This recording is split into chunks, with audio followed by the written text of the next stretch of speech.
the 15th day for the holy souls in Purgatory, which is a day of prayer for the souls who are richest in merit. And that may seem surprising, but stay with me for the meditation.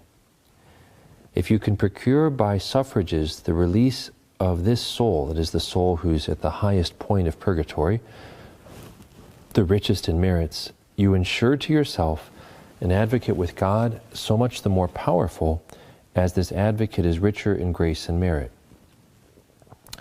What a source of consolation it should be for us that we belong to a church whose solicitude for all her children extends far beyond the limits of the present life. A church that, after closing our eyes in this world, will continue her interest for us in the life to come, and never interrupt her supplications until assured that we are in the enjoyment of eternal happiness. How sad and cold must be the belief that can see nothing beyond the grave, which thinks that all is over when the lifeless body has been consigned to the tomb. How worthy of pity are those who thus weep without hope, and who, in receiving the last sight of an expiring friend, think that they are bidding him an eternal farewell.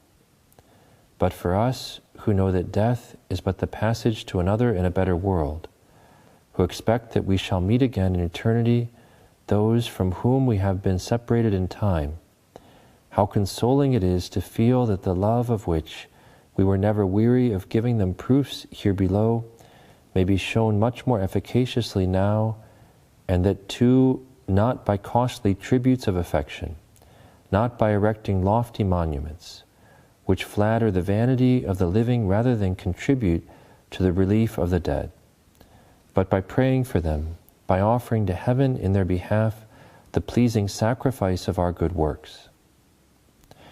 Among Christian virtues, St. Paul tells us that charity is the greatest, and charity is exercised in its highest degree when we aid the poor sufferers in purgatory, many of whom perhaps are suffering there for sins we caused them to commit. It is undoubtedly a great charity to relieve those suffering from corporeal necessities, to feed the hungry, to clothe those exposed to cold and nakedness, and to visit the sick cast helpless on their bed of pain. But the object of these Christian ministrations is the body, while that at which we aim by our pious suffrages for the departed is the soul. And insomuch as the soul is above the body, so far also does charity toward the souls in purgatory exceed in merit that which we bestow on the living. When we relieve the misery of the neighbor, we are most frequently moved thereto by natural feelings of pity and compassion. The sight of a fellow being in distress strikes the senses and touches the heart, so that we cannot, as it were, refuse to help him. In relieving the souls in purgatory, on the contrary, nothing appeals directly to the senses. The soul is purified from all merely earthly motives and emotions, and our charity towards them becomes altogether spiritual. Its merit is proportionately higher, and this should move us to the exercise of charity in their regard with so much the greater zeal. If God, by a special revelation, were to make known to any one of us that an immortal soul is indebted to him for the hastening of its hour of eternal bliss, with what faith would he not invoke the protection of this new saint of heaven? With what confidence would he not recommend himself to his intercession? This consolation is within the reach of each and every one of us, for though we may not know those whose exile we have shortened, yet we may feel confident that they, seeing all things in God, both know and are mindful of their deliverers. No necessity of addressing them as Joseph of old addressed the servant of Pharaoh. Remember me when it shall be well with thee, because a soul admitted to the enjoyment of eternal happiness is incapable of being unfaithful to any obligation. We read in the life of St. Monica that, feeling her last hour at hand, she sent for St. Augustine, and thus addressed him, "My son, I know that I shall soon be no more, but when I am gone, pray for the repose of my soul. Do not forget me who have loved you so dearly. especially think of me when you are at the altar and about to offer the holy sacrifice. St. Augustine, bathed in tears, made the required promise, and after his mother's edifying death, he never ceased to intercede for her.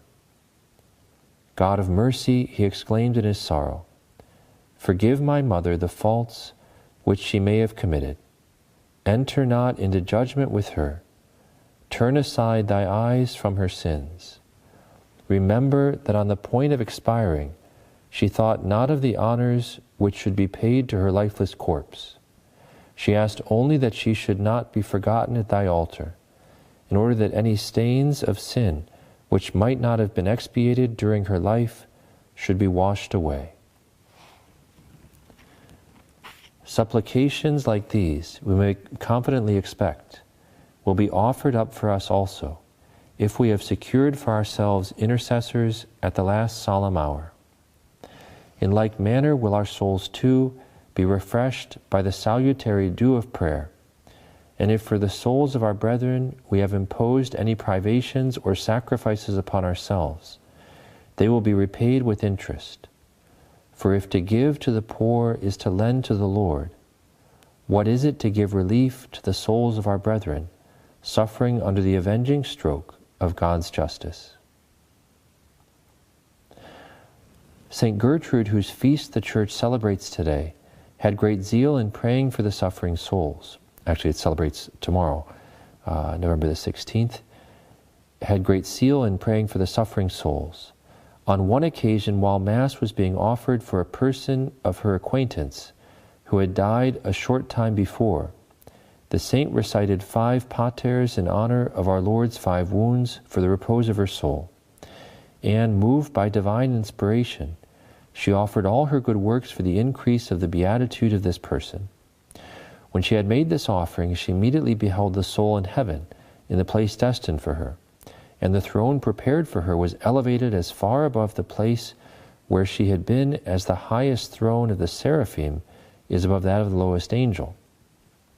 The saint then asked our Lord how this soul had been worthy to obtain such advantage from her prayers, and he replied, she has merited this grace in 3 ways. First, because she always had a sincere will and perfect desire of serving me in religious life, if it had been possible. Secondly, because she had a special regard for all religious and all good people. Thirdly, because she was always ready to honor me by performing any service she could for them. She added, you may judge by the sublime rank to which she is elevated, how agreeable these practices are to me. Next, a certain religious died who had always been accustomed to pray very fervently for the poor souls in purgatory, but she had failed in the perfection of obedience, preferring her own will to that of her superior in her fasts and vigils. After her death, she appeared to St. Gertrude, adorned with rich ornaments, but so weighed down by a heavy burden which she was obliged to carry that she could not approach to God, though many persons were endeavoring to lead her to Him. As St. Gertrude marveled at this vision, she was taught that the persons who endeavored to conduct the soul to God were souls whom she had released by her prayers, but this heavy burden indicated the faults she had committed against obedience. Then our Lord said, behold how those grateful souls endeavor to free her from the requirements of my justice and show these ornaments. Nevertheless, she must suffer for her faults of disobedience and self-will. The saint saw that although the soul suffered much, she was consoled and assisted by those whom she had released and by the prayers of the faithful. After this, our Lord showed St. Gertrude the path by which souls ascend to heaven. It resembled a straight plank, a little inclined, so that those who ascended did so with difficulty. They were assisted and supported by hands on either side, which indicated the prayers offered for them.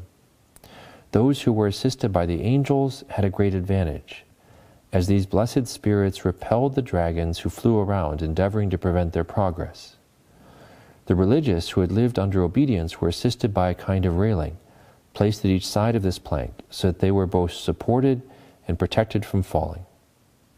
In some places, these railings were removed as a punishment to those superiors who had failed to govern their subjects by the rules of obedience. But all the souls who had been truly obedient were assisted and supported by the angels who removed every impediment from their path. A person who had rendered great services to St. Gertrude's monastery, being in his agony, the saint, being engrossed in some pressing occupation, omitted to pray for him.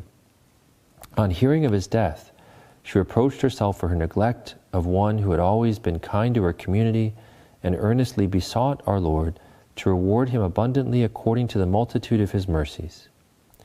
Our Lord vouchsafed to reply to her, "I have rewarded him for his services in 3 ways. In answer to the prayers of the congregation, in 3 ways in answer to the prayers of the congregation. First, from his natural benevolence, he took the greatest pleasure in conferring favors on others, and I have renewed in him all this pleasure for each act of kindness that he performed. I have also accumulated in his soul all the joy and gratification which he obtained for others by these acts of benevolence, such as giving a child a toy, a poor person a penny, a sick person some fruit, or any other relief. And lastly, I have made him rejoice exceedingly on account of the approbation which I have manifested for these actions, and I will soon supply all that he needs to attain perfect happiness." So realize that even the tiniest good thing of giving a toy to a child or a piece of fruit to someone who's poor, all these things will remain with the grace of God in eternity.